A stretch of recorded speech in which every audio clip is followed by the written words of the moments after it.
This is Sportscasters Anonymous, a weekly podcast about sports, all sports, MLB, the NBA, the NFL, the NHL, collegiate football, and collegiate basketball. But there's more. We'll even talk about sports video games, sports movies. It's all here. You're listening to Sportscasters Anonymous on the Random Chatter Network, broadcasting to the globe from Jacksonville, Florida. This is Don and Chip.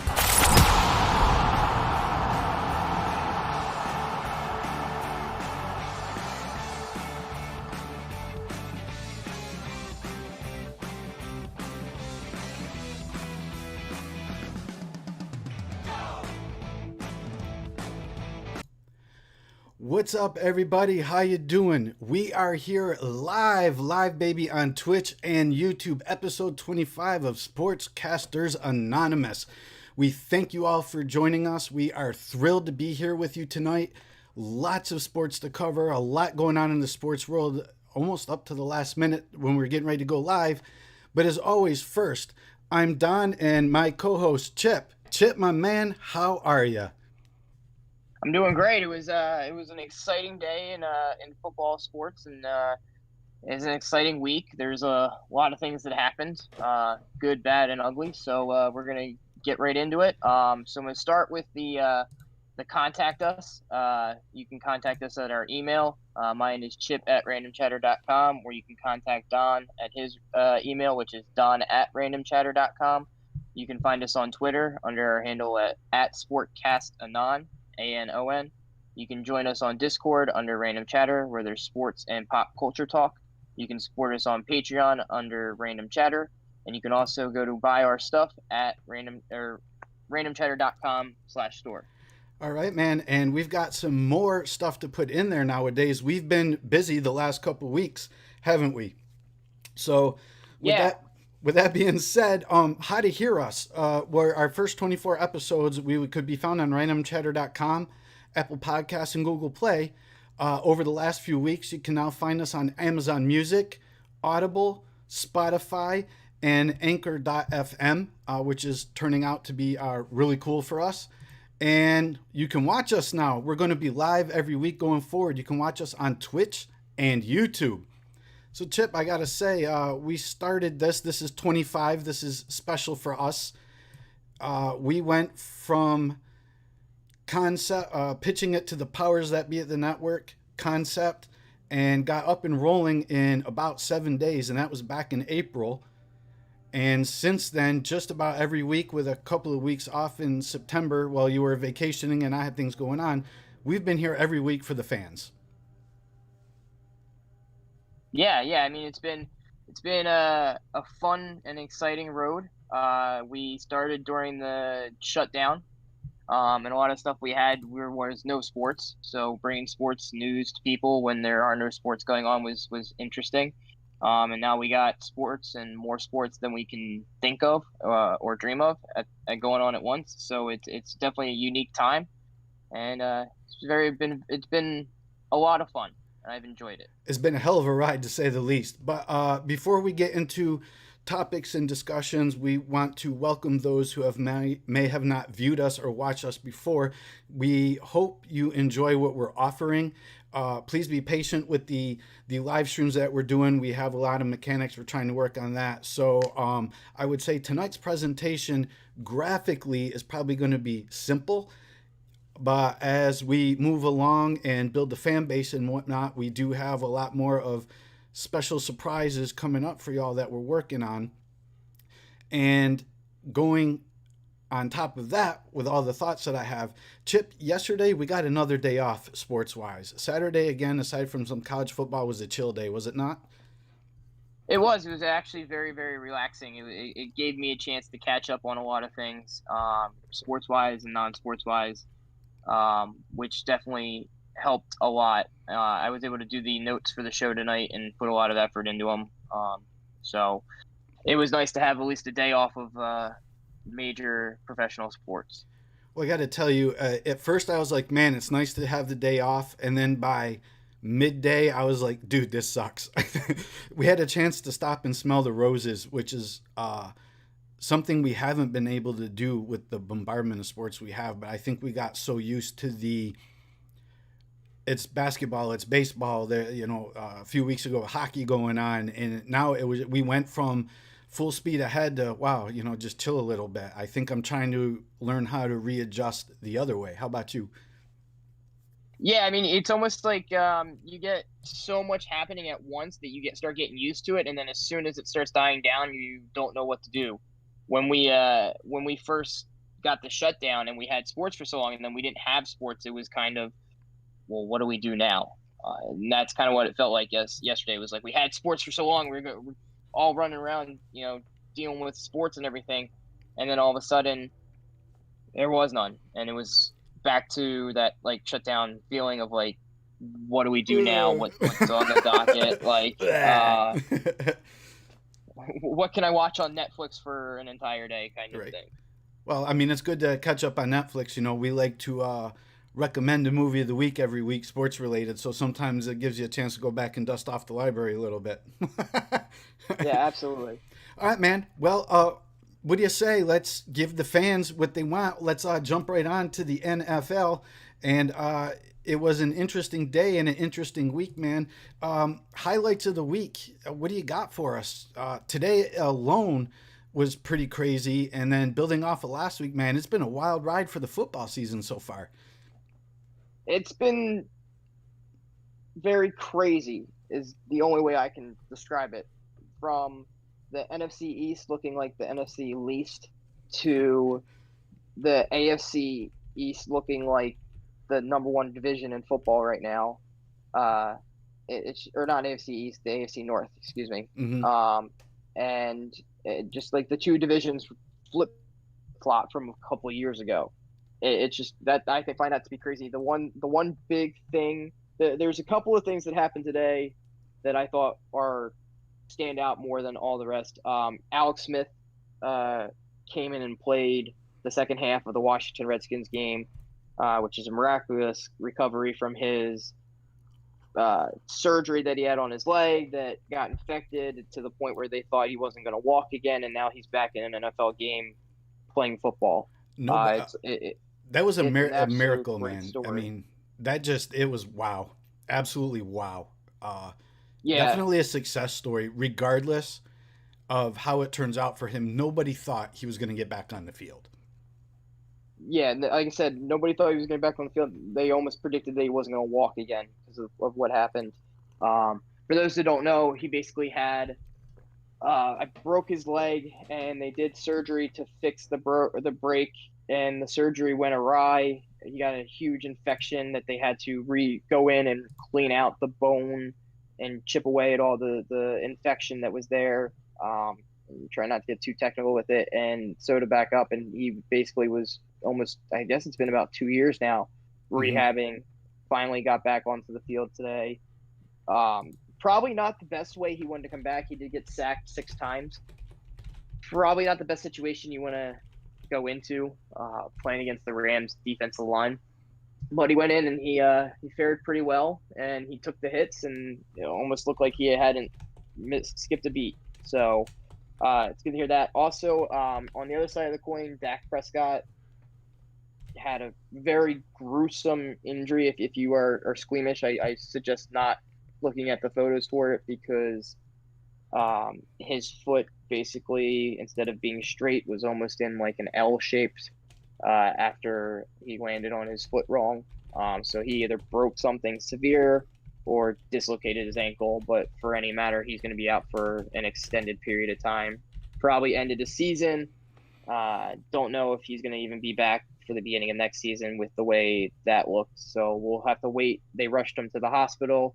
We'll have to wait and see what the reports are when they come out, but it did not look good for him. Andy Dalton came in, and they ended up winning the game on a last-second field goal.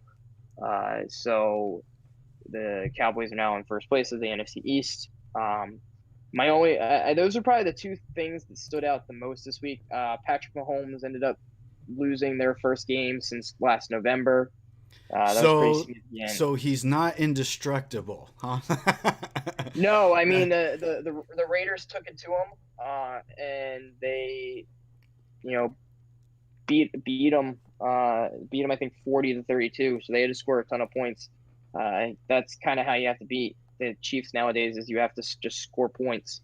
If you don't score points, they're not going to win a dogfight. It's going to be a shootout. It's the only way you're going to really be able to beat them. So it's very, very interesting. So I'll tell you one of the other highlights that actually I believe it came through today, right around dinner time. Dan Quinn's expecting to get fired this week as the coach of the Falcons. Not surprised. No, they're 0-5, and they really haven't put up much of an effort this season. He'll be the second coach to have gotten fired this season already, because the Texans fired Bill O'Brien earlier this week. And let's build on that, because that definitely follows with highlights of the week. Although if you're the coach, it has not been a highlight of the week for you. The surprise with both teams. These are coaches who showed they can win games.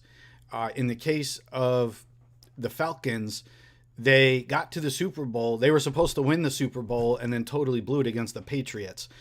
After that, it just does not seem like we got back the Atlanta Falcons.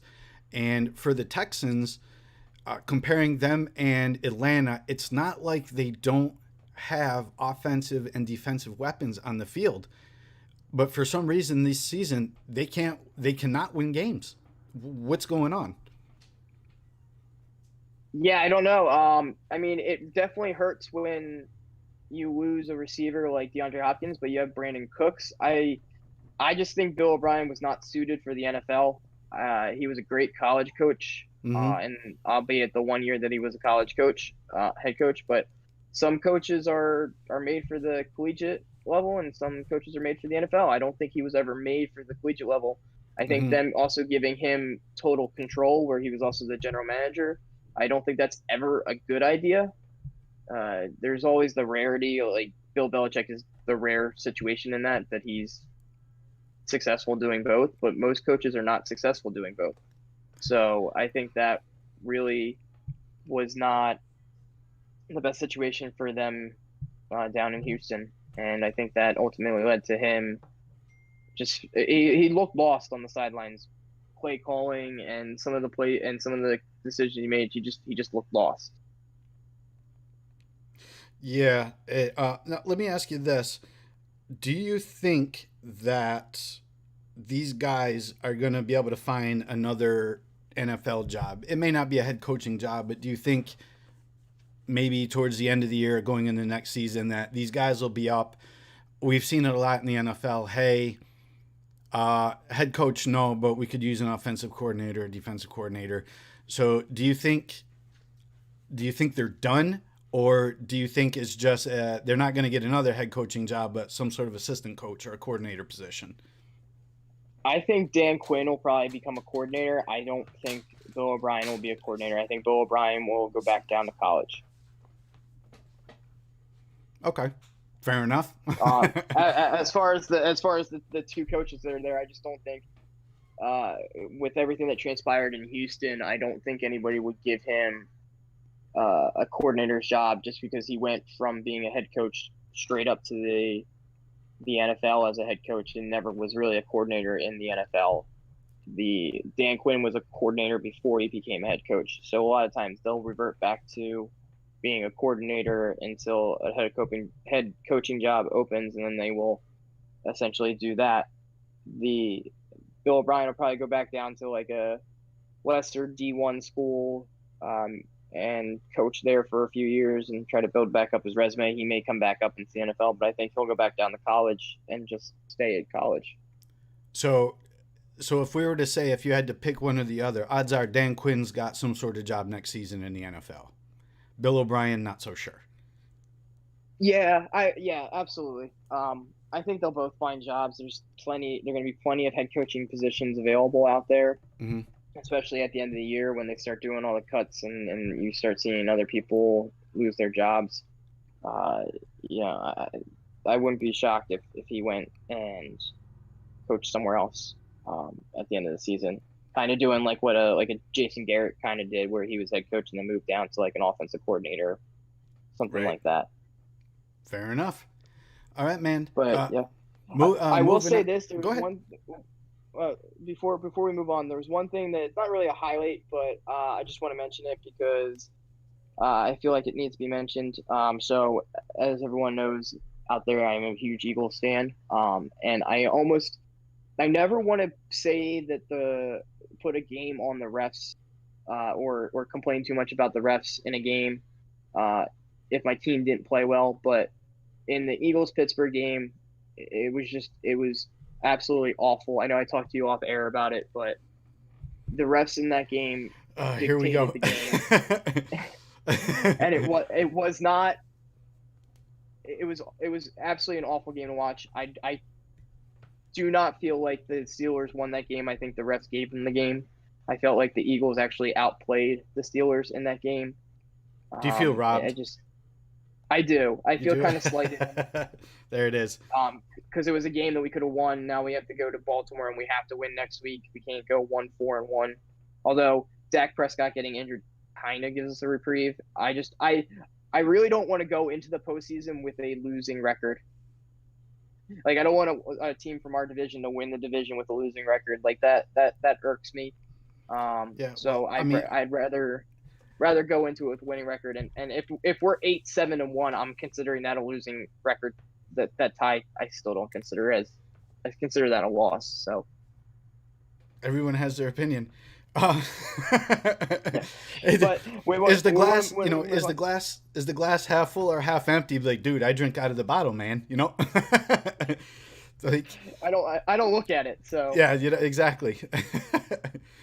Oh Lord. But we do have a ton of schedule changes since a few of the teams have been just blown apart by COVID.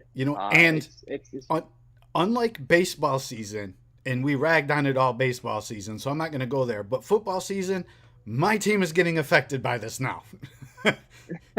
Okay. Yeah. So just some of them, we had we had one of the game. We had a couple of the games today. The Patriots game that was supposed to be tomorrow got postponed to next week. Mm-hmm. The Tennessee versus Bills game that was supposed to be today got moved to Tuesday and is tentatively scheduled to be played on Tuesday, barring any more. An NFL game on Tuesday. Yeah, it's weird. Yeah, it is. Barring any more positive COVID tests, that will dictate whether they actually play on Tuesday. And then some of the other adjustments they adjusted 8 different teams coming up. Jets at Chargers moved from week 6 to week 11. Jaguars at Chargers moved from week 8 to week 7. Chargers at Broncos moved from week 11 to week 8. Chargers at Dolphins moves from week 7 to week 10. Dolphins at Broncos moves from week 6 to week 11. There's a bunch of other changes that they did, but there's been a lot of talk this week about how they feel like the NFL should shut the season down, that they shouldn't be playing, and that players comes. They don't care about them. I disagree with all of that. Like, they want to finish the season. They started this with the intent that they were going to finish the season. So here's the concern. Baseball looked like they were going to be okay, and as time went on, it got out of control. Football now looks like it might be the only one that could dodge the bullet, and it didn't. Do you think, as far as COVID's concerned, that this is the worst we're going to see for football, or do you think there's more to come? I think so. It was kind of like baseball. Like, I think it's going to be a lot like baseball. I don't think there was ever going to be a point where they weren't going to have this issue come up. Like, I felt like they kind of knew in the back of their minds, like, this is a real possibility that we might have this issue. We can put all the structure in place, everything that we need to do, and it's still not going to stop what might happen. So we are going to do all the measures that we can, and then we'll fix the schedule as need be, which is what they're doing. But I think a lot of it's going to be like baseball in the fact that we had a couple of scares here or there, but they adjusted the schedule and made it work. I think that's kind of what we're seeing right now is they're seeing this outbreak, but they're trying to control it and isolate these teams that are having the outbreak and moving schedules around until they can get negative tests. And then once they get these negative tests, then play the games and everyone's fine.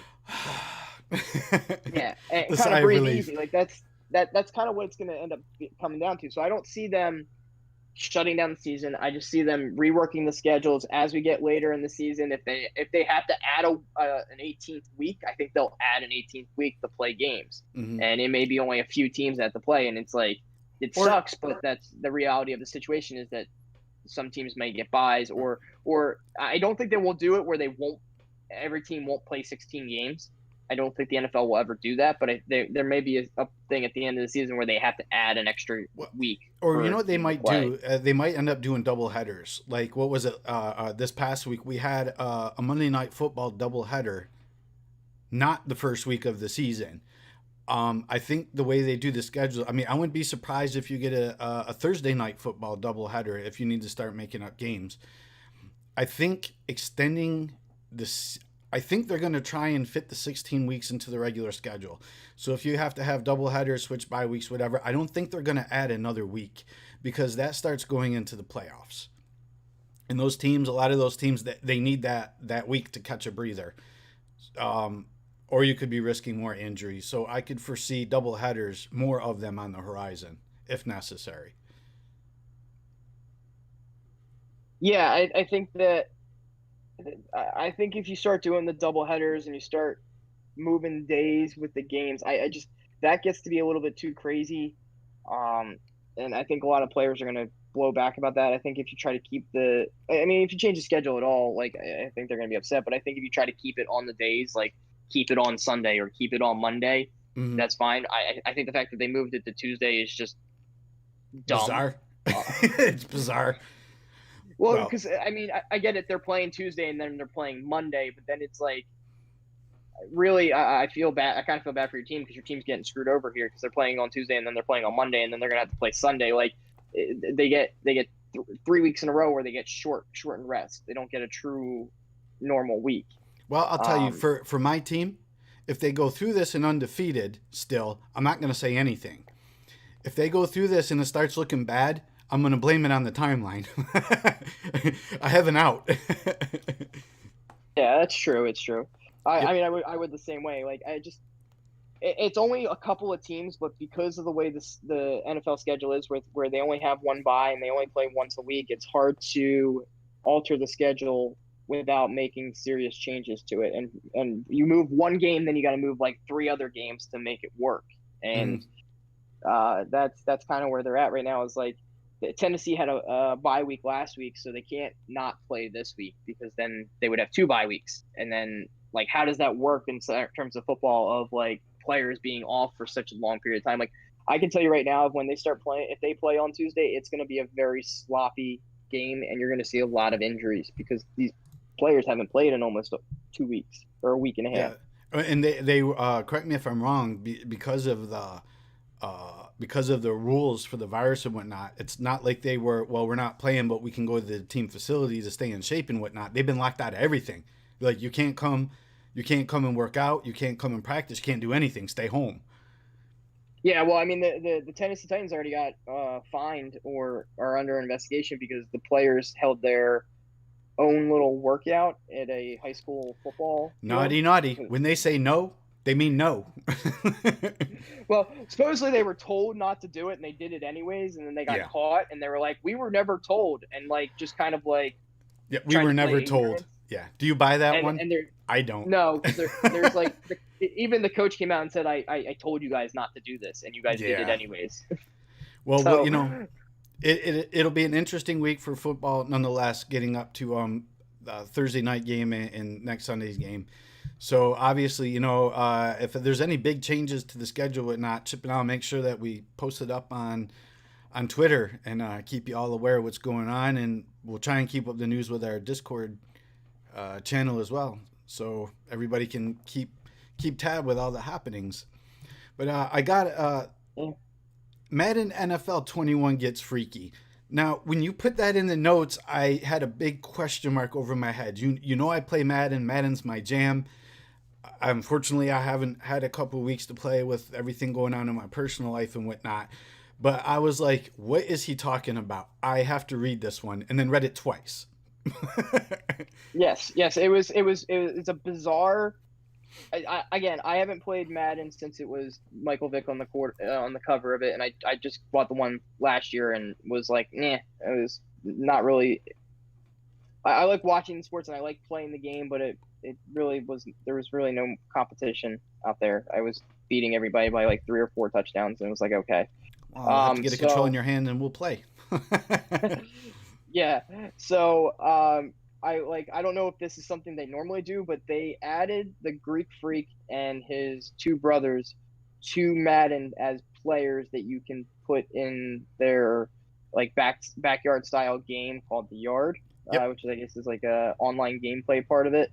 I just, that's weird. That's odd. You're putting basketball players in there, like, and just making it up. It kind of reminds me of like NBA Street, when NBA Street used to play, and you could like get just random characters in there and Right. like. Do me a favor. Do me a favor before we continue, because everybody may not be aware. Elaborate on the Greek Freak and his family. Who are they?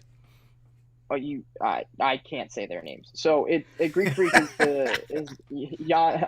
I'm not gonna say. I'm not even try to attempt to say his last name. You set me up for that one.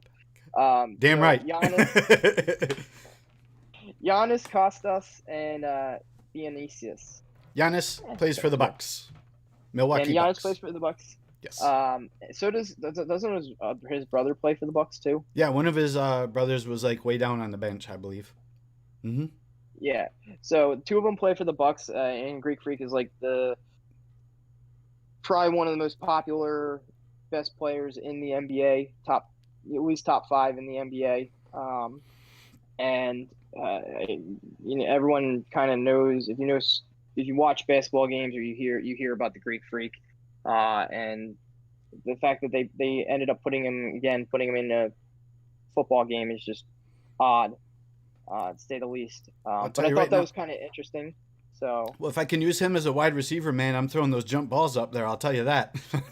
I guess, yeah. I mean, he's got Sky above the one, but he's not the first NBA player to be put into a football game. Mm-hmm. So LeBron James and Allen Iverson, looks like they dabbled in football, and they were put into the game, or they were, how can I say this? They were thought of to be put into the game, but they decided not to. So they put the Greek Freak brothers. That's what I'm gonna call them. I think it's a good choice, if you ask me. I'm all right with that. Yeah. Right? Because if I ask you, you'll be like, no more LeBron love, right? But we're going to save that for the NBA. Yes. Right, That's enough. Now, I'm going to give you a chance to toot your own horn here, because I know this is going to feel good. Next headline coming up is Foles bests Brady again. And this happened not too long ago. Fire away. Yeah, this Thursday night game, it was a very well played game. I didn't think Nick Foles was going to end up winning the game the way it started out. I thought Tom Brady's team the Buccaneers were going to just roll over the Bears, but they stayed in it. Nick Foles did enough to win the game for him, and then Tom Brady gave him a little help at the end by not realizing what down it was and throwing an incomplete pass on 4th down, and then looking at the ref completely confused when he said, all right, Chicago Bears offense on the field. He swore he thought it was 3rd down, man. I mean, you cannot, as the quarterback, lose track of which down it is. Yeah, no, that's pretty bad. Considering he's also supposed to be the greatest of all time, and forgets what down it is in the 4th quarter of a game against a NFC opponent that you kind of have to win. That's just not good. Let's not a be good honest. Look for your team. If you're not a Tom Brady fan, you had a field day with this one. Yeah, that was like headline news, because it's the 4th down at the end of the game, and it pretty much lost them the game. So, oops. Yeah. Now, that's right. To build on that, you and I had a discussion on our show a couple weeks ago about how you were just like, with the Thursday night football games. There was nothing that was really a bell ringer. When you looked at this on the schedule, there probably wasn't much to get excited about. It was a good game. Yeah, no, it was when we went through the list, and at the beginning of the season it was going to be like Brady versus Mitch Trubisky. I was like, but Brady's versus Foles made it more of an interesting game because it was kind of a return of the Super Bowl, yet not, because they're with two different teams, but it's the same quarterback versus each other. Right. So that it made for a good storyline. The Bears are surprisingly good this year, so that made it even more interesting because it's two very good teams going against each other. It's probably the second best Thursday night football game we've had all year, if I say that. I was going to say the best one was going to be at the beginning of the season, Buffalo, Kansas City, but I got hosed on that one. Thank you, Tennessee. Let me ask you this. When we talked about the Bears, there's not much to talk about the Buccaneers. It's going to speak for itself. But the Bears, we were questioning, we were saying that it wasn't going to be a question of if, but when Foles comes in. Do you think it should have been sooner, or do you think they wanted to give Trubisky a fair shake and then went, okay, it's time? I think it was the right time. They gave him a fair shake and realized that he's pretty much hit his ceiling and taken him as far as he can take him. And they need somebody that's not going to be a risk taker, and that's what Trubisky is. He takes a lot of unnecessary risks, throws a lot of balls that could be picked off. Nick Foles is going to do the safe throw. He's going to throw to a place where either receiver can get it, or he's going to throw it out of play. Like, he plays smart from that standpoint. He's not going to throw on any unnecessary balls up there and throw it into double coverage or throw it anywhere where it could easily get picked off.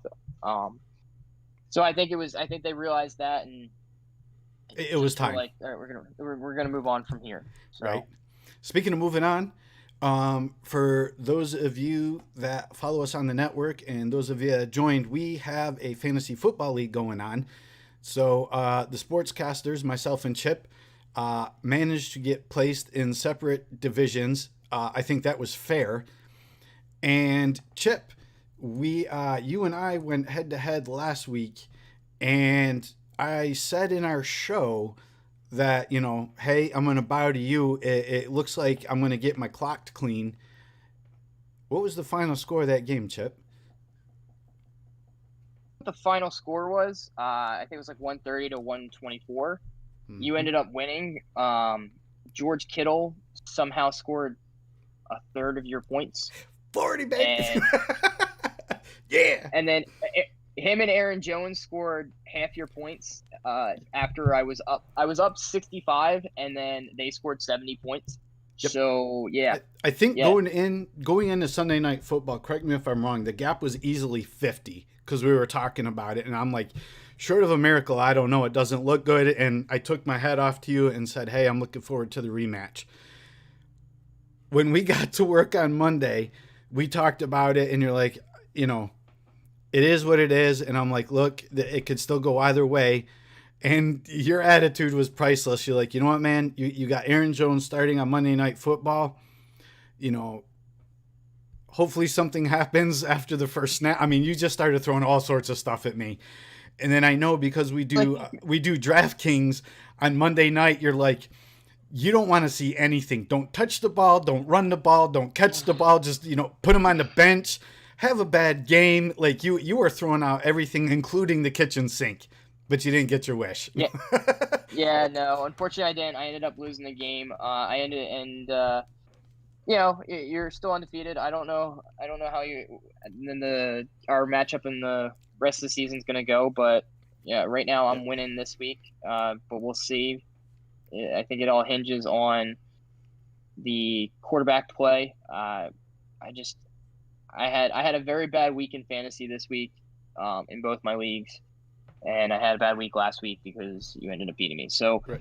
We'll see how it is. I got really screwed over because I have a lot of Patriots and I have a lot of Tennessee players on my teams, and I had to take them off because their Right. games got postponed. So I'm getting really affected by COVID here. I had to go into free agency and pick up some random running back that isn't going to get me any points. So let's, as it stands right now, as of this very minute, let's go ahead and look at our league. We have Team Football Lord, who is 1-3, against the Florida Triers, who are 1-3. Team Football Lord is up 137.6 to 86.84. Let's see what we got here. Team Football Lord has 2 players yet to play. Florida Triers has 1 in play and 1 to play. So depending on the roster, Team Football Lord's probably going to pull that one out. He's projected 161.7. My Pictatorship, who is 2-2, against Lakewood Wranglers, who are 2-2. The score is 135. My Pictatorship to Lakewood Wranglers 115. Lakewood Wranglers has 2 guys in play. My Pictatorship has 1 guy in play. So depending on how that goes, 2 players versus 1 player in play, I guess the question is the one guy that's in play, how high is he going to run the score up? We also got the Hatfield Eagles, our own Sportcaster Chip, 74.72 with a 3-1 record against Team David. And David, I know you're watching, man. I want to tell you, you've had a good start to the season so far. You're 2-2. Chip, your current score is 74.7 with 1 in play and 1 to play.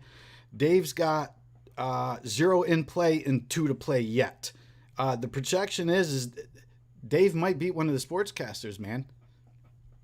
And yeah, finally, because I'm going to have some humble pie here, Inverness Direwolves currently 1-3 with a score of 151.76 with 1 to play against my Whitesboro Whack Jobs, 3 in play, 1 to go, and my score, Chip, is worse than I had against you last week.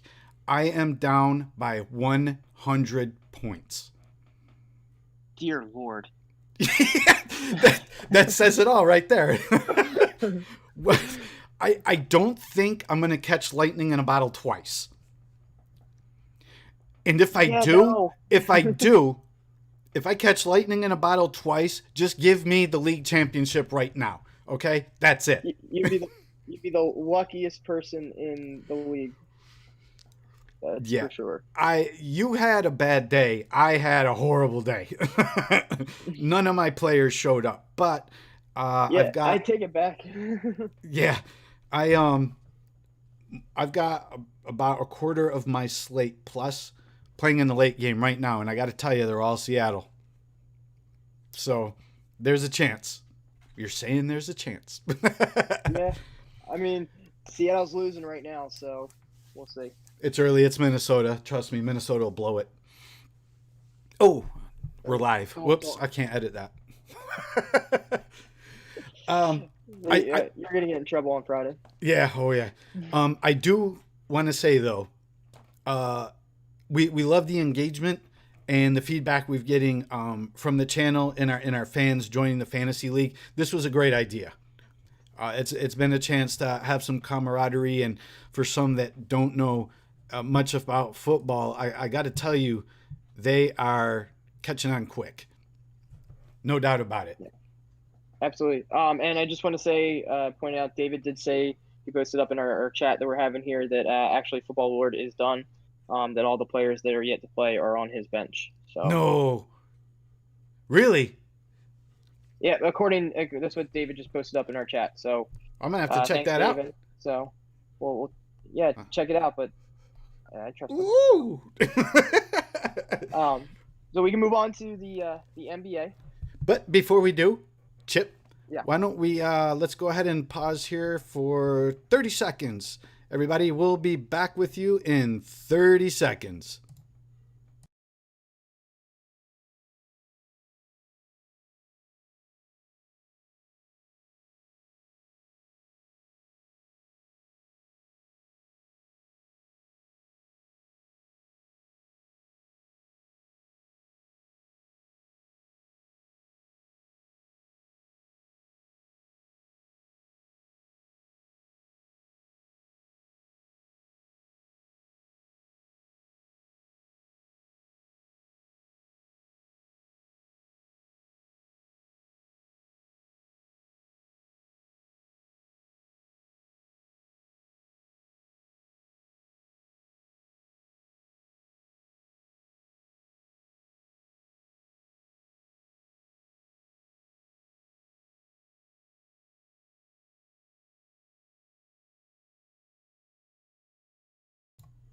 All right, everybody, we are back. Thank you for that brief pause. I had to slug down some coffee here. Let's get back on with it, Chip, man. We are headed on to the NBA. What you got for us, buddy? Yeah, so Miami made a series of it. They won a game the other night uh, by the skin of their teeth. Jimmy Butler is playing out of his mind. But unfortunately, it looks like their road to the finals and to the NBA championship is going to fall just short. They are currently down 61-34 with a minute left in the second. They are not playing well whatsoever. Lakers are shooting 57% and they're shooting 33%. Yeah, it does not look good. Man, that's a total shutdown. And it was scary earlier in the game. LeBron got hurt, but he looks like he's playing through it. And yeah, it does not look good for them. But I think we kind of expected the Lakers to run away with it. We said that in the beginning, that we thought that the Lakers were going to beat them. That the only way that Miami was going to end up winning is if they shot the ball well. And I think they just ran out of steam, and their shots are way off, and it's leading to easy baskets for the Lakers on the other end. So it's unfortunate, but they were the Cinderella story. They beat a lot of teams that they weren't really supposed to beat and made it into the finals when no one gave them a chance. It's unfortunate that the Lakers are going to be the ones that win it, but what happens? Well, funnier things have happened. We'll say that. Can you see Miami coming back from this deficit at this point? They're down 28 points, but it's at the half. The coach in the locker room's making adjustments. He's given the pep talk. We've been in tough situations. We can work our way out of this. On the other side, the Lakers are going, look, don't do anything stupid. How many times have we had that conversation, man? Don't do anything stupid. Just finish the game. What's your feeling on this? You think the Heat can the Heat pull off another upset and force this to Game 7, or is this done?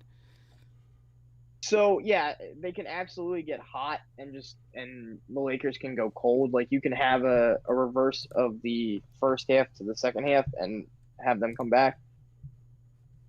It's very, very unlikely that actually happens. You're playing against a Lakers team that has a lot of veterans on there, plus you have LeBron on that team. I don't see that transpiring. Because if, say, LeBron goes cold, you still have Anthony Davis there that can score. It'll be very unlikely that both of them go cold. Yeah. Barring any serious injury, or foul trouble. Like, you know how the refs have been in this series. Well, this series hasn't been as bad as it's been before. This series, it's actually been called pretty much down the middle. It's just still Miami is led by one veteran and a lot of second and 3-year-old veterans, and but they're good, man. Not good, not guys with a lot of experience. So this has definitely been a good experience for them, but at the same time, I think it's LeBron and AD. Yeah, they just don't have enough star power or enough talent on their team to overcome the obstacles that they need to come. Fair enough. Well, as far as the NBA updates go, that's going to cover it for now. Barring anything big or whatnot, while we're carrying on through the show, we'll shoot out some updates out there and let you know how the game is going. So we'll close up shop with the NBA for now, Chip. We're going to move on to Major League Baseball. I'm sure you felt my pain the other day when the Yankees were eliminated by the Rays. I had a moment of silence. I had a moment, but on the record, and I told you, you want to bang the drum for your team, but I told you, I've got a funny feeling about this. I don't want the Yankees playing the Rays. And we found out why, didn't we? Yes. it went to the final game, and I saw the final score, and my first thought was, wow, Don's not going to be happy at all. I'm a realist. I took my medicine. I'm a realist. It hurt. Tampa Bay is playing out of their mind. I believe they're losing right now to Houston. Yes, it is the top of the fourth inning, and the hated Houston Astros are up 1-0. Which, when I saw the ALCS and the NLCS matchups, the first thought that came across my mind is it's going to be Houston versus LA. Got it. Oh, man, I'm telling you right now.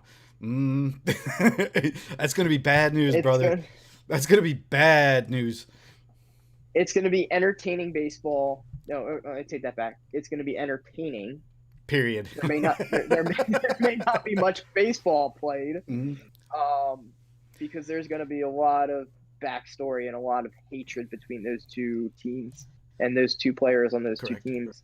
So while we're at it, why don't we go back and take a look at the bigger picture here? First of all, you and I both had some humble pie because neither of us thought Houston was going to make it this far. Correct. I thought Houston was a product of their cheating, or not a product of their talent. Not to mention they had a roster cleaning, and they had injuries. They are not the team that they were even a few seasons ago, but I think this could be a motivating factor for them going, hey, we can do this without the cheating, and man, oh man, they're showing it without question. Yeah, I mean, I guess they didn't really need to cheat to win, but it's been a crazy baseball season. Yes. With, compounded by a crazy postseason, and the fact that the Houston Astros, which were I believe sixth seed, they were the sixth seed, is now winning and could go on to go to the World Series. That's just crazy, right? And good. And I was gonna say in the National League Championship Series, you got 1 versus 2. Is that a big surprise? Dodgers versus Braves? No, I think that was pretty much expected. The only team that you could have, I just think that's expected. I think everyone expects LA to just come out of the NL easily. I just don't see the Braves putting up much of a fight. I could see that being a sweep or Braves bats have been hot lately. Those guys are swinging away. So, but the Dodgers have the bats, and they also have the pitching staff. The Braves haven't faced anybody that has the pitching staff that the Dodgers have. Mm-hmm. Let's. I mean, you've got 4 teams right now. 2 teams are going to go on. So some scenarios we were talking about locally here in our market. There are a lot of people that would like to see a Tampa Bay Rays versus Atlanta Braves World Series. That'd be pretty interesting, right? I mean, not too much separates them. A Tampa Bay #1 seed versus Los Angeles #1 seed. That is a lot of pitching and hitting power right there. That'd be an interesting scenario. Houston and the Dodgers. This is the one where everyone is. If we get Houston and the Dodgers, I don't know, man. I think that they're going to need extra security for that one. And then, of course, your other scenario is Houston and Atlanta. I don't know how vested people would be in that game. I think Houston versus Atlanta would be the lowest of my choices. Where do you see the potential match? I think Houston and Atlanta, nobody really wants a Houston-Atlanta. The other possibilities, there's a story behind all of them. Yeah, Houston-Atlanta is probably the least interesting matchup to see. LA-Houston is probably going to be your most interesting. Tampa Bay, Atlanta is probably right in the middle. Maybe just a little bit above Houston, Atlanta. Just because I mean, I guess because no one would have expected Tampa Bay and Atlanta to be in there, so that's kind of interesting. the Houston Atlanta would be kind of interesting because of Houston and how they cheated, and now they're back there anyways. There's some storyline there. Right. Tampa Bay versus LA. Your storyline is the two top teams in each division, in each league. So there's definitely a storyline there. Mm-hmm. But the biggest storyline from a media standpoint or from a TV viewership standpoint is going to be Houston LA, because you're going to tune into that. It's like the rematch. You don't. Yeah. It's like Frazier Ali 2. Like here we go. Yeah. It's like people don't watch NASCAR to watch people make left turns all day. They watch to see crashes, and that's basically what you're going to be tuning in. You're going to tune in not necessarily to see who wins or loses, but to tune in and see if there's any drama that happens. Oh, there would be drama. I'm sorry. And remember, at the beginning of the season, when fines were coming out and comments were being made, and Major League Baseball just came out and said, we all know what you're thinking. Don't do it. Don't say it. In a generalization, now you could have these two teams face each other in the World Series. I can only imagine the press releases coming out of Major League Baseball's office. I can only imagine.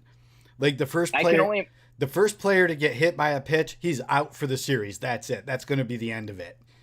Yeah, I can't imagine the memos that the league's going to send to each one of the owners and each one of the GMs and the coaches, basically saying even the players. It's going to go from the top down. Top down.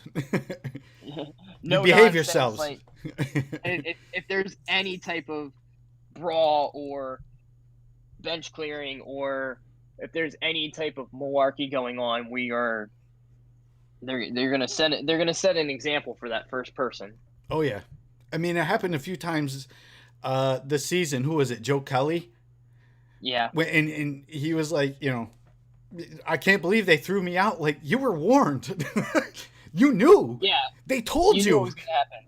Yeah. It's like, don't act surprised. It's like the kid in school that says, no talking during class. And then he gets caught in class and be like, well, I don't remember you telling me that. It's like that. It's like they will say, hey, we're gonna send you home if you do this. Like if you talk in class, use that example. Yeah. And he goes, oh, okay. And then he starts talking in class, and then they send him home, and he's like, well, I didn't really think you were actually going to do it. Yeah. Like, well, I can't believe they did it. It's like I thought that was an empty threat. Like, no, it's legit. All right. Well, I mean, yeah, that's definitely the most interesting storyline. So I mean, we're just gonna have to sit here and wait. By the time we get ready for the next show, we will be closing in on the series. We're not going to be at a World Series game, but we will either have a good idea of who's going to the series, or on our next show, we're going to be giving the final answer on who's going to the series. The ALCS runs until October 17th. The NLCS, the final game, if necessary, would be October 18th. So we could very well be doing our show next week. It'd be a game 7, right? Championship series going 7 games, correct? I believe so, but I don't know if they changed that because they're trying to streamline the season and not have it go too far into November. Gotcha. Or too far into October. Well, the World Series 2020 is going to be played on October 20th till the 28th. Unless there's a 4-game sweep by the Dodgers. Then it'll take less time than that.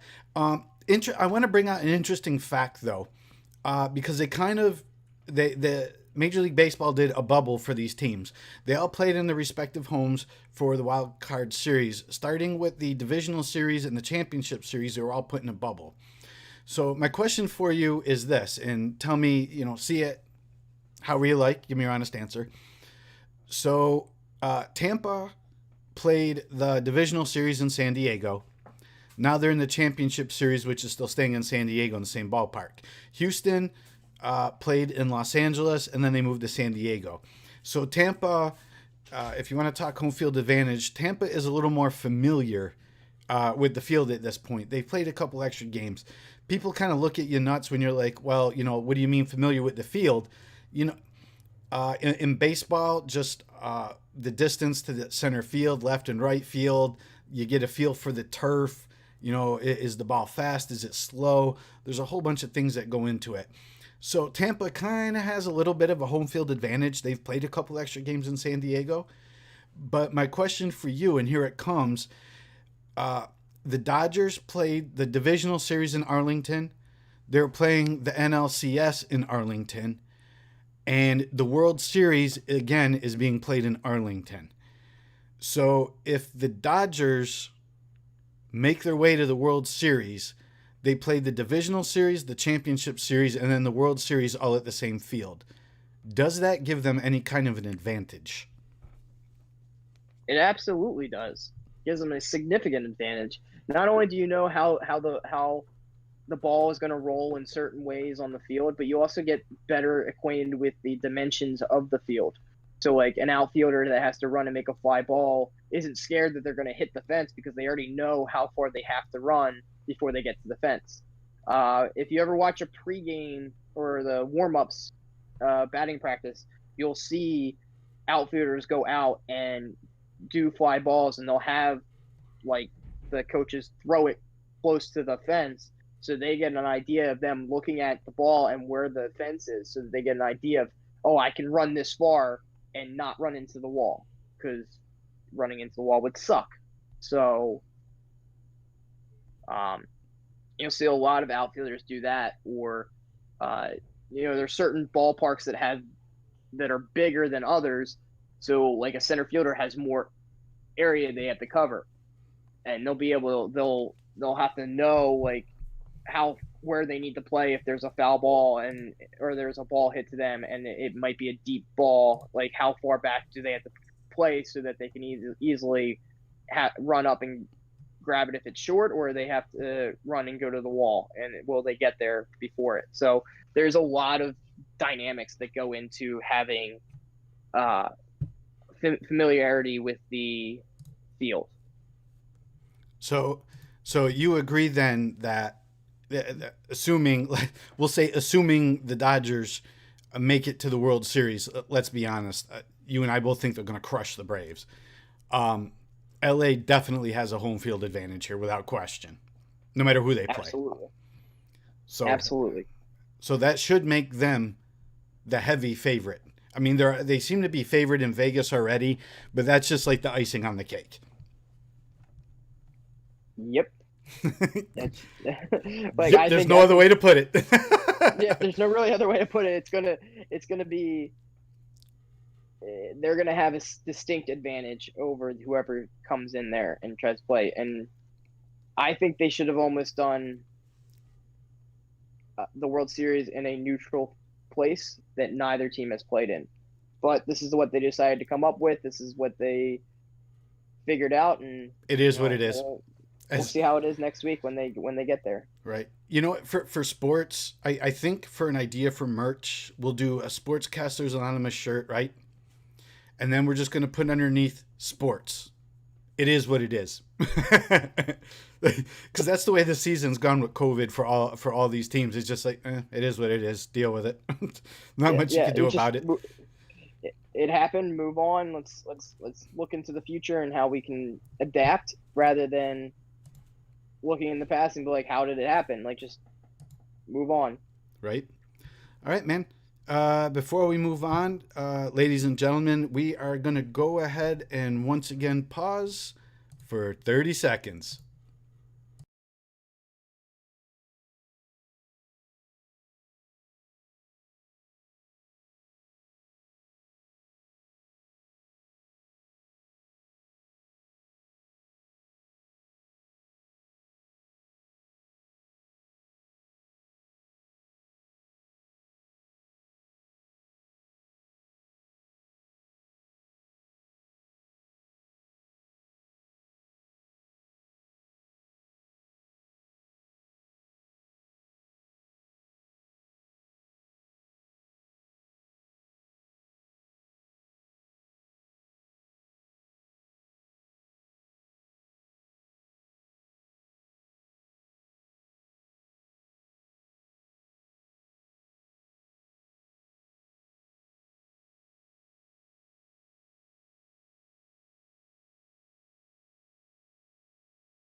All right, everybody. We appreciate you bearing with us. We do a lot of talking. When we do our recording, there's usually a break and an edit and whatnot. So this is kind of a chance for us to collect ourselves, decide how to proceed with the show notes going forward. So, Chip, 30 seconds to rest. It's kind of like in between rounds of a boxing match. Get in your corner, have a sip of water, and off we go again.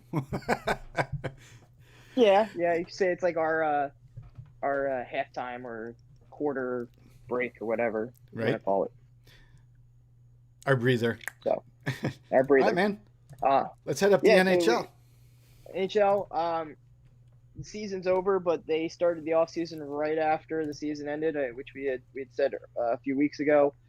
So they had the draft and they had the beginning of free agency. I will be honest, I completely forgot that it was going to be like that, and I just turn in ESPN and I'm like, this player signing here, that player signing here, this player signing here. I'm like, why is everybody signing? Like, what happened? And then I looked and realized that it was Chip. Had opened. The free agency had opened up, and I was like, "Oops!" All right, that bad. makes more sense. Remember, you know what? Remember how we were just talking about that? There's an overload in sports, and that's what happens. Yeah,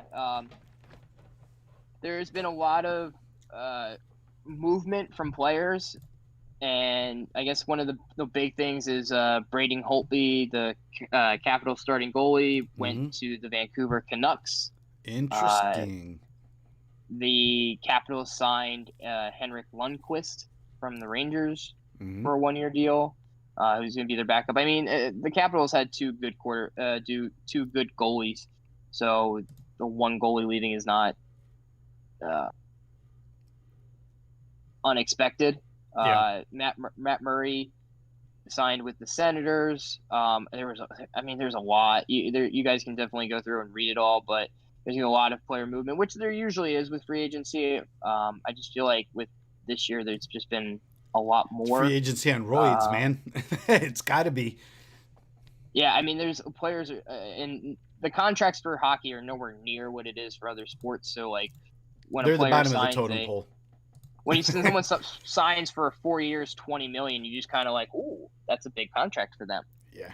In football, that would be a 1-year deal, $20 million. Yeah.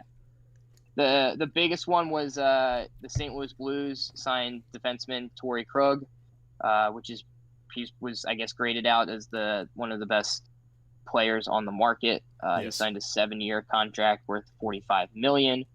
That's a good. That's a big deal in hockey, man. That's a really good contract. That's a big deal, yeah.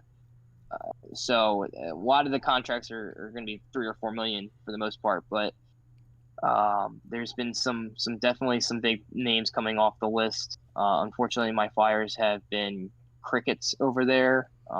They haven't done anything, so that kind of sucks. But I mean, we have a lot of young talent that they're going to probably bring up. They're probably not going to sign many players, and if they do, they're going to be veterans that are looking on cheap deals. Right, like 1-year options. Just here, I'm going to give you one last chance, or that's that missing piece. See how it plays out. Yeah. I mean, we basically with the Flyers, they have their top 2-3 lines intact, so they just need the fourth line and maybe a couple of reserve players. They don't necessarily need a lot of big name hockey guys in there. The major thing that we need is our defense needs to get better. So I'm looking for them to sign a defensive player. But whenever you have movement like this, usually the next year it just becomes even more insane. And with the fact that we don't even know how next year is going to look as far as the schedule and how many games, this already looks pretty insane. So it's going to be out for a good hockey season. All right, man. We also got, excuse me, the draft grades. Yeah. So how did the draft go? The NBA or the NFL draft is the one where they just really ring the bell on. It's a big spectacle. Everybody watches it. Oh my God, what happened? The other sports, you don't really hear anything unless you're a diehard fan for that sport.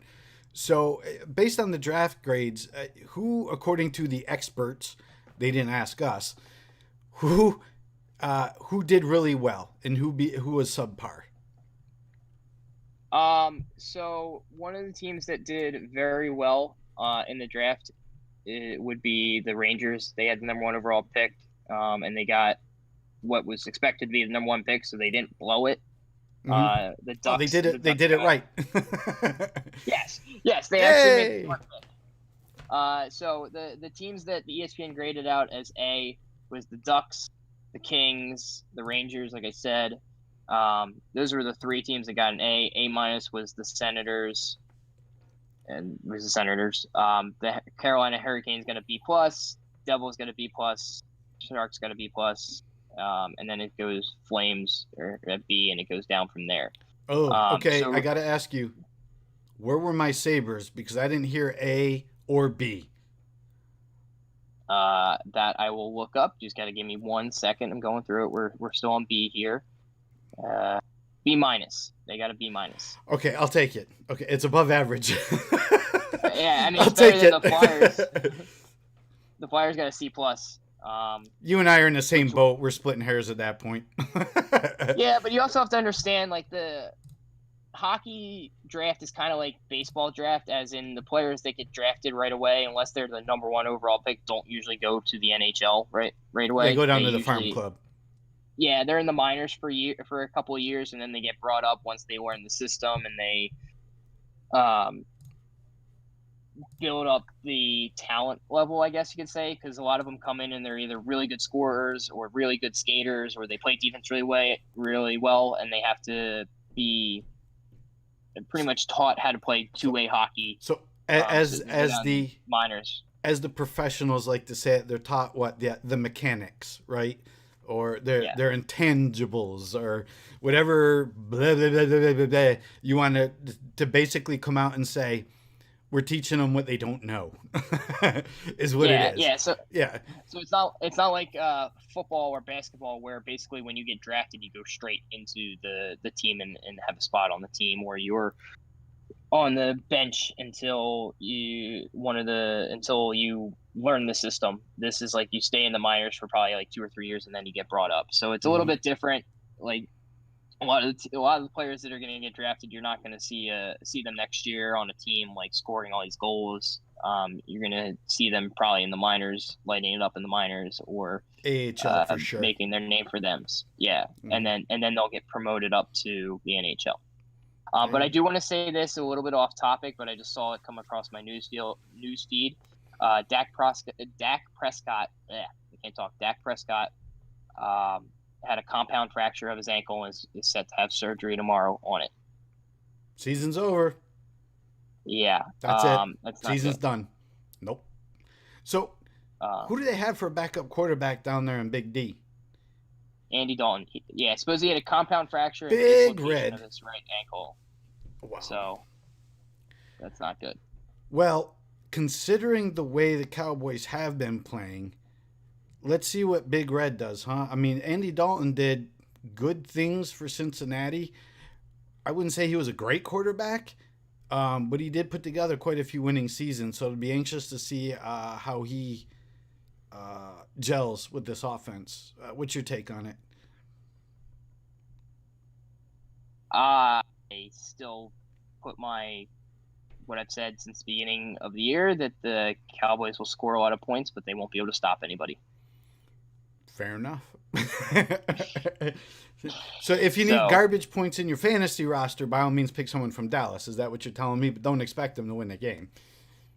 I would, if you need some garbage points, I would go to the Dallas, whoever they're playing, and I'd pick people on either offense, because they're going to put up a lot of points and they're going to give up a lot of points. So your running backs and your wide receivers are going to get a lot of points. Damn. Right? We tell it like we call it like we see it, right? No holding back. Absolutely. All right, man. Let's go ahead and jump to our random topics of the show, which we have joked in previous weeks. It should be called random topics or maybe college sports. This week, we actually have college with another random topic. So, trying to mix it up a little bit more. But college football, man, how was our weekend? There were a lot of upsets. I would say there's a lot of upsets. There were a few upsets. Florida got upset by Texas A&M. I didn't hear that. Real mature. And Texas, ranked number 22, got, I guess, upset by Oklahoma. It is considered an upset since Oklahoma wasn't ranked. Mm-hmm. But other than that, most of the LSU lost again, which is crazy. With that team because they just won the national championship last year and now they're 1-2. They missed Joe Burrow. More ways than one. Clemson yes. destroyed Miami, which I don't think anybody anyway guessed that wouldn't happen. Alabama destroyed Ole Miss, and it came out afterwards that Nick Saban was not happy at the fact that the other team scored 48 points. Well, I don't think it really matters, Nick Saban, when you score 63 points. So, shush. Yeah, in the NFL, they would go, a win's a win. Nick Saban, our defense sucked. We gave up 48. Yeah. Yeah. But we scored 63. So, they scored 42 points in the second half. Okay, give me a break. I wish I had a team that scored that many points in the second half, let alone. Yeah. Or you meant 42 period. Yeah, 42 period. I would be happy with that. Right. Okay, fair enough. So, but I told you the landscape was crazy for college football, and again, we still do not have teams that have played yet. Correct me if I'm wrong. We're still waiting for the Big Ten. Yeah, and looking at the standings, you have 5 Big Ten or Pac-12 teams that haven't played yet that are in the top 10. See, with a 0-0 record. Yeah, I'll tell you right now, man. I'll tell you right now. When they start playing, if you think the rankings and the upsets and whatnot were like a total train wreck before, just wait. Because they're going to be going up against teams that are 4, 5, 6, 7, 8 games into their season, and these Big Ten players are coming in fresh. That is going to be a problem. Yeah, it'll make out for an interesting committee vote when they try to do for the playoff. Hey, who knows? This might push them over the hump to add more teams to the college playoff. Good luck. Not a chance. And that's going to be a big mess.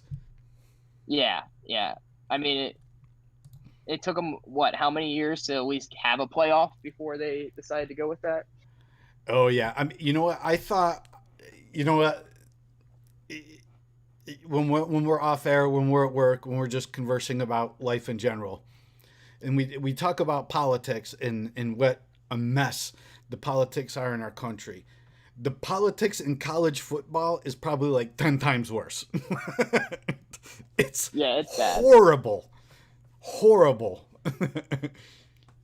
So, God only knows the outcome that we're going to get from this season. But I'll tell you right now, if anything, because of COVID and conferences starting at different dates, and there's going to be all sorts of questions about holiday bowl games.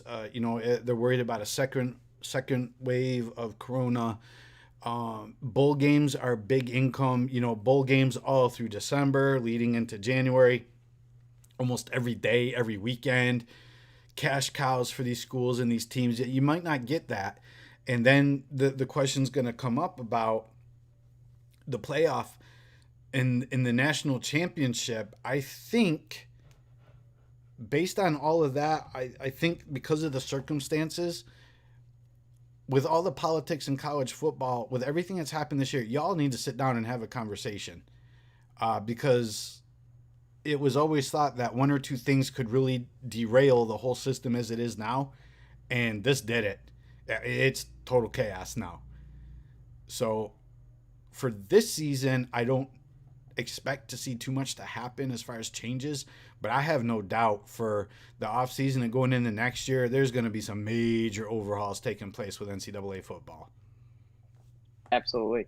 And then the final random topic we have is that Conor McGregor is coming back to the sport and is scheduled to fight Dustin Poirier for a second time.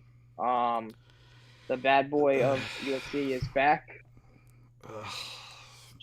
It was a random topic that I figured I'd throw in there. Not that we really care that much about him, but I'm cutting this out of the video. It's not. I'm not going to say anything. If y'all want to figure out what's going on, go ahead and read it. Chip and I have bashed Conor McGregor more than once since we've started this show, and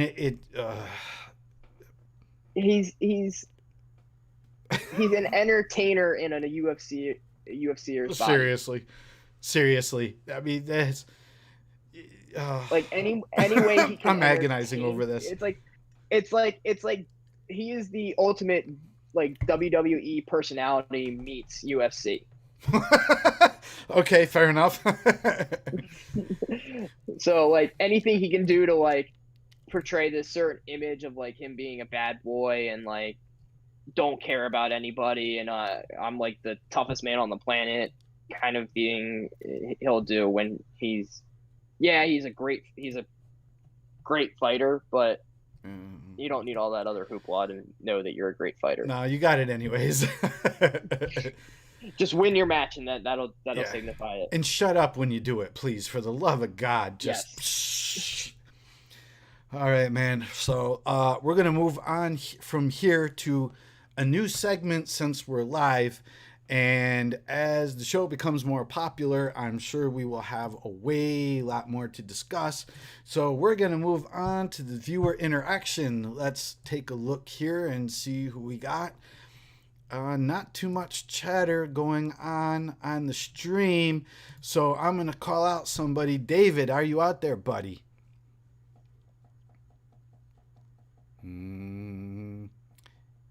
He did post up on here. I will say that he posted up on our Twitch stream here that he asked us to explain a little bit more about what draft grades mean. So draft grades are analysts that basically, like, so ESPN analysts will take everybody, their list of players that they've scouted and where teams picked them and where they were projected to go and how well they think they mesh with the team from what they needed versus what they picked. And basically it's an analyst's way of saying whether they had a successful draft or not. Okay. It has no bearing on what level the player is at. It's more of like, how does this player fit with this team? Did we expect this player to go at this pick, or did this team really reach for this certain player, and how many players did they reach for? Or did they get a really high value? Did they pick somebody that was supposed to go higher that they picked lower? And that, like, what value they got with their draft picks that could potentially be stars. Again, it's all speculation, and you could have an A grade draft and then bust. In 2 years it was bust. a bust. Yeah. And what's interesting, like I said earlier, probably the one that's most viewed and scrutinized is draft grades for an NFL draft. Man, oh man, Chip, you and I have seen some amazing, what looked on paper like amazing drafts, and they're like, oh, this is an A draft, and then just totally just bombed. So again, the NFL seems to be the standard for scrutiny on that. Dave did throw another question out there, and I want to address it with him because he brought it out in Discord earlier. He wanted to know if it's a good time to talk about participation trophies or referees.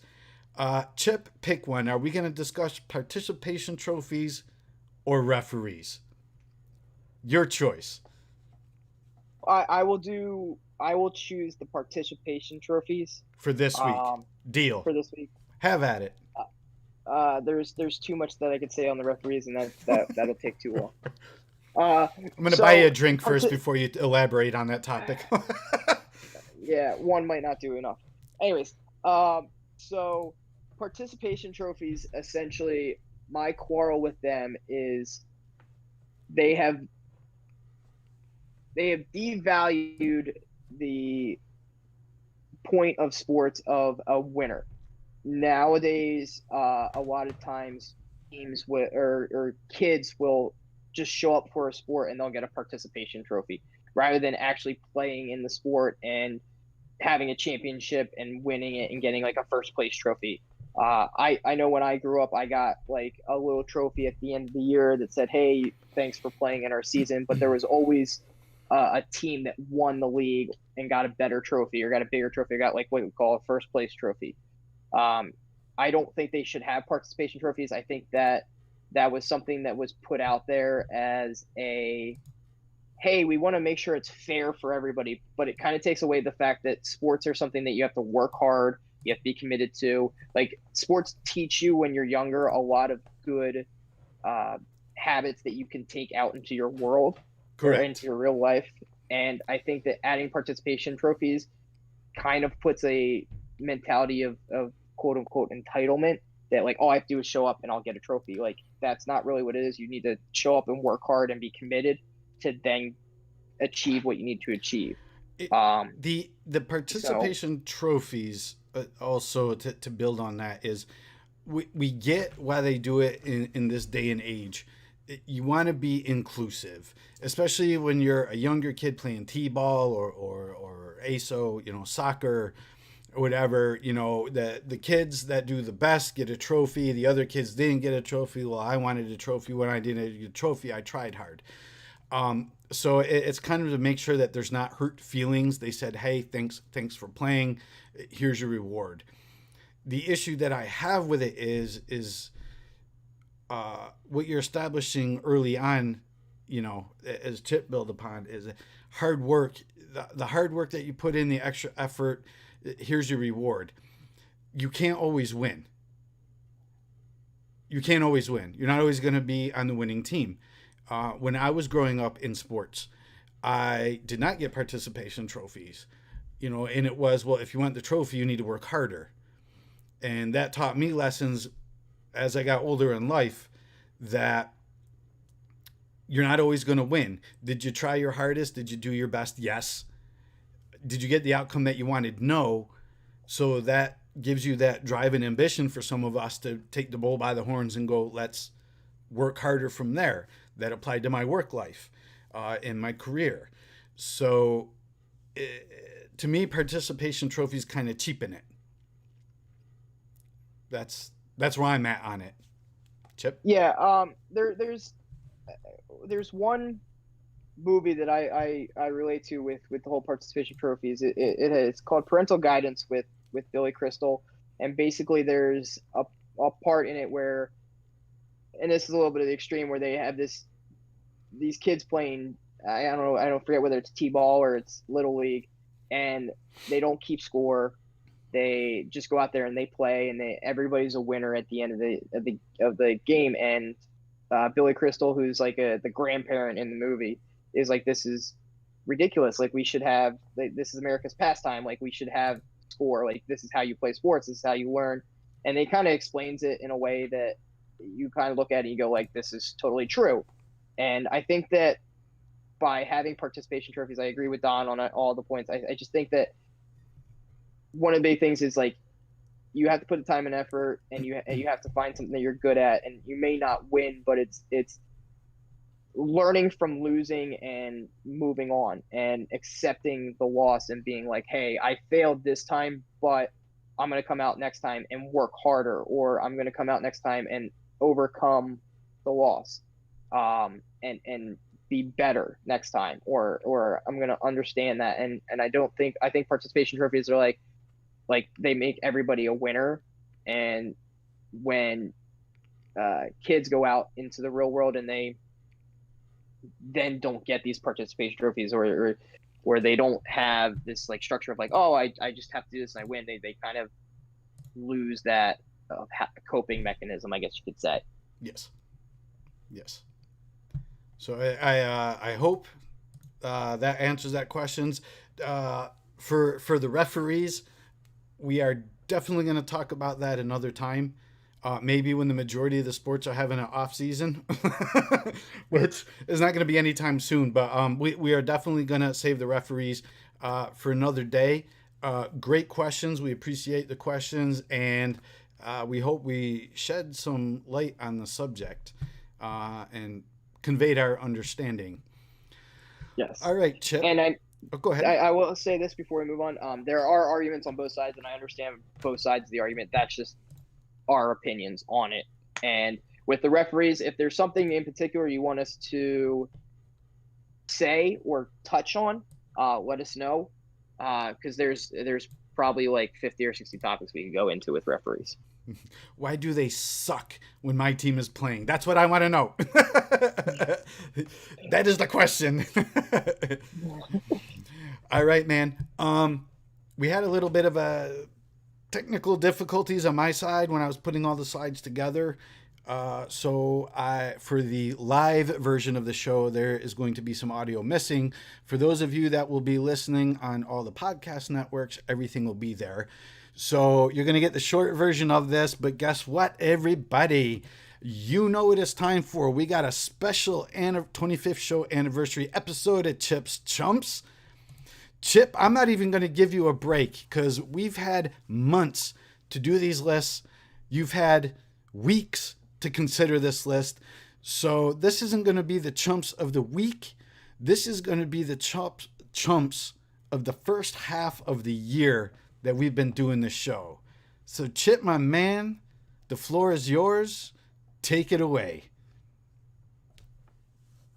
All right. So I put this list together. It was really hard for me to put this list together. I was able to number it down to probably 10.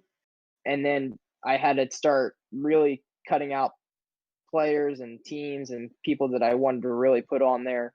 I tried to make it go with a list that was more game oriented. And by that, I mean players and teams that blew games or had issues within their actual within an actual game rather than outside of the sport, and they just committed a crime or did something super in there, because it would have been very hard for me to pick one person over another with a lot. There was a lot that I had put on the previous list of that, so I tried to disclude that to make it a little bit easier on myself, and B, more structured towards the sport and the game. So we'll get right into it with number 5. So number 5 goes to Rajon Rondo. If you remember, before the NBA bubble, and the reason I put this in there because he's about to win the NBA championship, and I just would like to ask him, how does it feel to be in a Motel 6 and win the NBA championship? Yeah, so he got put on there for his Motel 6 comment that he put in when he got into the bubble, saying that the accommodations that they had were not up to his standards.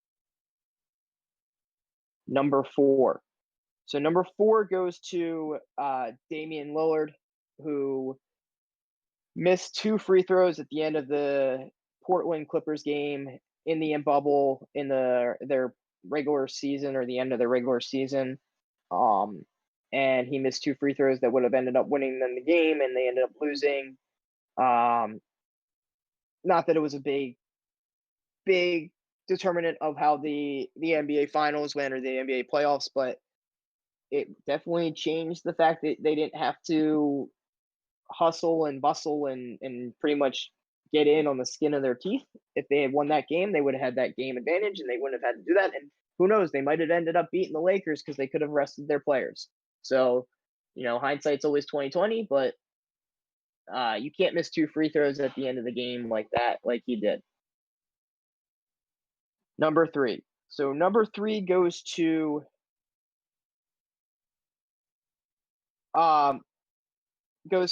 Michael Irvin for his comment after the Cowboys drafted CeeDee Lamb, comparing the Cowboys to the Golden State Warriors and when they signed Kevin Durant.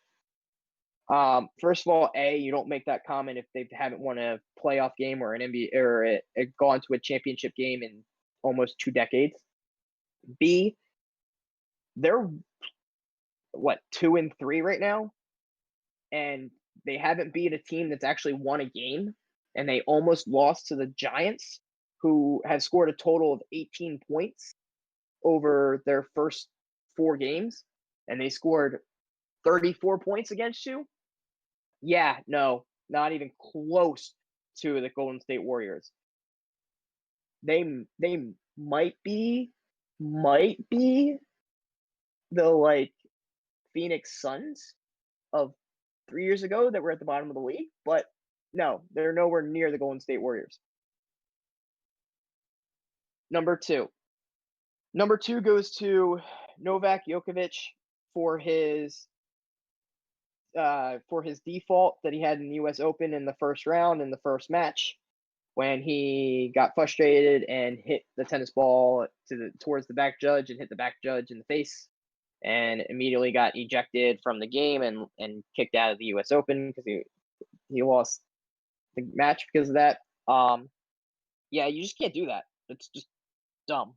And I realize now that I forgot to say my catchphrase after everyone, so I'm gonna go back and Rajon Rondo, moron. Damian Lillard, moron. Michael Irvin, moron. And then Novak Djokovic, moron.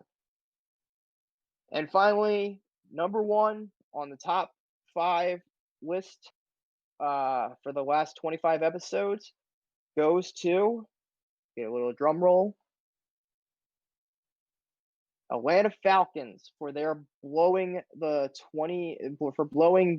lead against the Cowboys earlier this year, and more importantly, for their unbelievably dumb onside kick play that they pretty much gifted the Cowboys a win.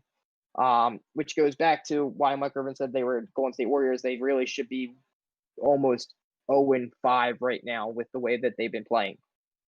But because the Atlanta Falcons are just awful, just terrible. Yeah, just bad. So, moron. There we go. 25 episode edition of Chips Chumps. And Chip, let me ask you, did you struggle with putting this list together? Did you have a pretty good idea as you started to go through the list? You said you had some criteria to make the list. So was it easy, little difficult, or did you have a good idea? How'd the process go? I was able to number it down to about 10. And then the final 10, there was like, ooh, I want to put this person in there. Ooh, I want to put this person in there. But I want to put this one in here. But I like this one. I can't decide between these two. And then I went with my gut and looked at it and went, all right, I like this one more than I like this one. These 3 are definitely in. And then it was like numbering it down, like who do I like more than these? And honestly, I wanted to put like 4 or 5 more on there, so it was definitely challenging. Well, I got to tell you, now that we're doing this live, I'm actually having a little fun with it because people can see the faces and the gestures I'm making while you go through the list. So I would encourage you to go back and look at the video for this segment because you're probably going to have a good chuckle. Yeah, that might be hard for me because I can't watch you while I'm doing it because I might end up laughing hysterically at your faces. It's probably better. That's why I mute the mic because I told you there's a few times where we did Chips Chumps. I even called it out on the recordings where you could tell I muted the mic, and I had one particular probably a show about 2 months ago where you just started going on a tangent on the list, and I swear to God I almost fell out of my chair because I couldn't stop laughing. My wife's like, "Are you all right?" I'm like, "You got to hear this." he's lost his mind over this list. Well, I'm glad I could. Hey, I mean, this was sports. Give entertainment to everybody out there, and I'm glad you guys enjoyed it. Oh yeah. So Chip, for those that have not listened to the show before, tell us what they can do if they disagree with the list. So I'm going to go ahead and post the list up on our Discord and Twitter, and you can, email me, or you can post up whether you agreed with the list, disagreed with it. If there's anybody that I should have put on there, let me know. Man of a simple word. But more or less, that's in a nutshell. All right, man. Well, for those that have listened to the show before, you know what it's time for. Let's go ahead and hit the final buzzer.